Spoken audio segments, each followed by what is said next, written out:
आज चाहिँ हामी बारीमा घाँस काट्न गएको थियौँ।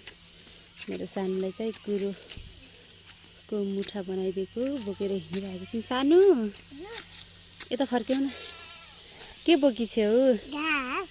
तिमीलाई के भन्न मन लाग्छ? Like गरिदिनुस्, comment गरिदिनुस्, share गरिदिनुस्। हो र धौ बाछैकिन घाँस बोकेर तपाईँलाई त थाहा भयो होला। अरूलाई त लाइक गरिदिनुस्, मम्मीले पनि लाइक गरिदिनुस्। मेरो बर्थडेमा केक ल्याउन सकोस् मेरो मम्मीले। आज चाहिँ हामी बारीमा घाँस काट्न गएको थियौँ।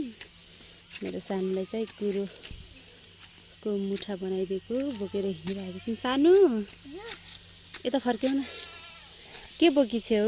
घाँस। तिमीलाई के भन्न मन लाग्छ? Like गरिदिनुस्, comment गरिदिनुस्, share गरिदिनुस्।